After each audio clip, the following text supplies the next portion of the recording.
Hello student, I am विकास कुमार और आज मैं आपको बताऊंगा इंक्लूडेड एंगल कैसे निकालते हैं। ठीक है। और ये लेक्चर आपके मतलब एई और जेई एग्ज़ाम के लिए बहुत ही बेनिफिशियल होने वाला है, तो इसे बगैर स्किप किए आपको पूरा देखना है। ठीक है। अगर आपने एक बार ये लेक्चर देख लिया तो आपका एक भी क्वेश्चन किसी भी एग्ज़ाम में गलत नहीं होगा। ठीक है। तो सबसे पहले पता होना चाहिए इंक्लूडेड एंगल क्या होता है।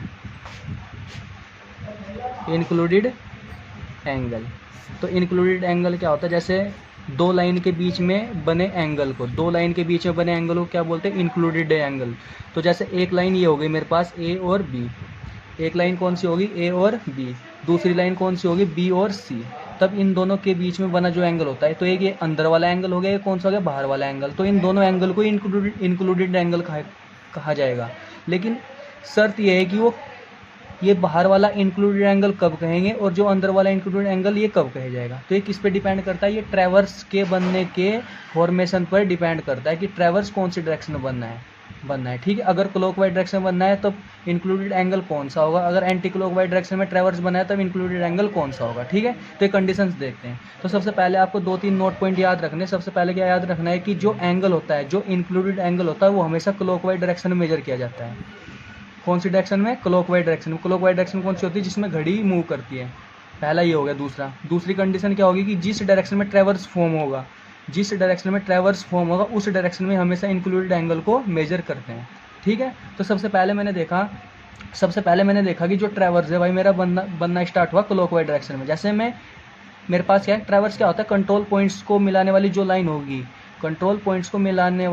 होगी, और वो जो पॉलीगन बनाएगी उस पॉलीगन्स को क्या बोलते हैं, ट्रैवर्स बोलते हैं। जैसे मेरे पास क्या, एक कंट्रोल पॉइंट्स, एक ये ए हो गया, दूसरा बी हो गया, तीसरा सी हो गया, चौथा डी हो गया। तो ये मेरे पास क्या है, कंट्रोल पॉइंट्स हो गए ए बी सी डी। इन सभी पॉइंट्स को मिलाने वाली जो लाइन होगी ना क्या बोलेंगे, इस सर्वे लाइन बोलते हैं। और जो इनसे जो पॉलीगन बना उसे क्या बोलते हैं, ट्रैवर्स बोलते हैं। क्या बोलते हैं उसे, ट्रैवर्स। आगे समझ में आता है, चलो ठीक है। अब देखो सबसे पहले मैंने क्या किया, ए से बी गया, फिर बी से सी गया, फिर सी से डी गया और डी से ए गया। तो ट्रैवर्स का फॉर्मेशन कौन सी डायरेक्शन में हो गया, पहले ए से बी गया, फिर बी से सी, फिर सी से डी और फिर डी से ई, डी से ए। तो कैसे हो रहा है, ये क्लॉकवाइज ट्रैवर्स फॉर्म नहीं हो रहा है यहाँ पे, क्लॉकवाइज ट्रैवर्स फॉर्म। तो इसका मतलब क्या है कि ये वाला ट्रैवर्स कौन सा हो गया, क्लॉकवाइज ट्रैवर्स हो गया। कौन सा हो गया, क्लॉकवाइज ट्रैवर्स। हमें पता है कि जो ट्रैवर्स होते हैं दो प्रकार के होते हैं, तो क्लॉकवाइज ट्रैवर्स होता है, दूसरा क्या होता है, एंटी क्लॉकवाइज ट्रैवर्स होता है। ठीक है। तो ये कौन सा ट्रैवर्स हो गया, क्लॉकवाइज ट्रैवर्स।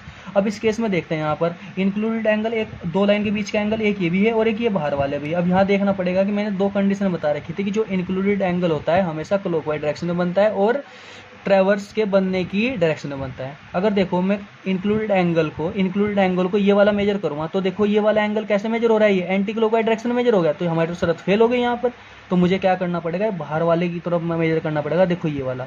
तो ध्यान रखना, जब क्लॉकवाइज ट्रैवर्स होता है तो एक्सटीरियर इंक्लूडेड एंगल होता है। ध्यान रखना। तो इसमें क्या होगा, एक्सटीरियर इंक्लूडेड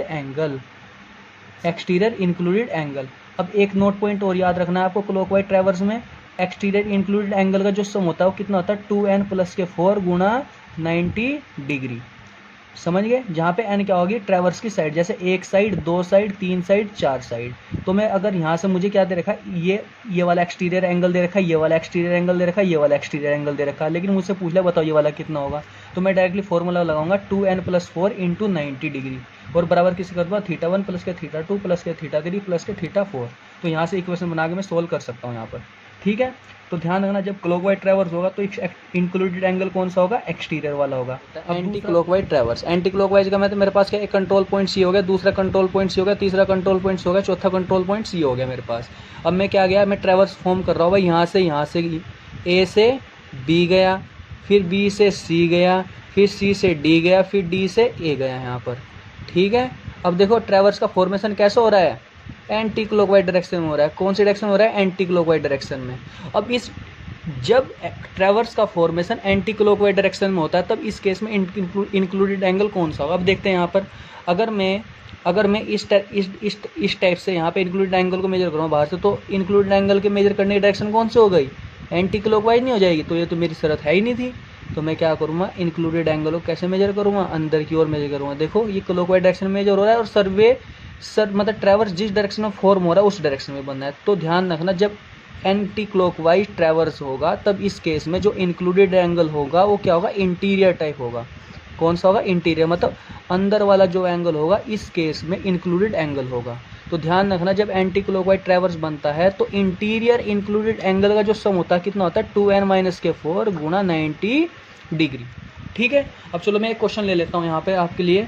चलो यहाँ पे देखते हैं, यहाँ पे मेरा क्या हो गया, लाइन हो गई, यहाँ पे क्या हो जाएगी, 4 बियरिंग हो जाएगी, 4 बियरिंग। मैं एक सिंपल क्वेश्चन ले लेता हूँ जिससे आपको पता चल जाए क्या होता है। माना ए बी लाइन है यहाँ पर, ये बी सी लाइन है, ये क्या है सी डी लाइन है, और ये क्या होगी डी ए लाइन है। ठीक है, माना ए बी लाइन की जो 4 बियरिंग दे रखी है वो आपको दे दी, चलो यहाँ पर 70 डिग्री दे दी। बी सी की जो 4 बियरिंग दे दी वो आपको 120 डिग्री दे दी। ये कितनी दे दी आपको, 70 डिग्री दे दी, और ये कितनी दे दी, 60 डिग्री। अब इस केस में पूछ रहा है, मैं सिंपल ही ले रहा हूँ क्वेश्चन, जब वीडियो को ज़्यादा लंबा नहीं करना चाह रहा हूँ जिससे कि, ठीक है। अब देखते हैं, यहाँ पे मुझसे पूछा है कि बताओ इंक्लूडेड एंगल बताना एट बी पॉइंट पर। ये बी पॉइंट पर मुझे क्या निकालना है, इंक्लूडेड एंगल बनाना है। अब सबसे पहले अपना ये जो कंडीशंस दे रखी इसके हिसाब से हम क्या बना लेंगे, यहाँ पर ट्रैवर्स बना लेंगे कि वो ट्रैवर्स क्लॉकवाइज बना है एंटी क्लॉकवाइज। अब देखो मैंने ए पॉइंट लिया यहाँ पर, ये ए पॉइंट लिया।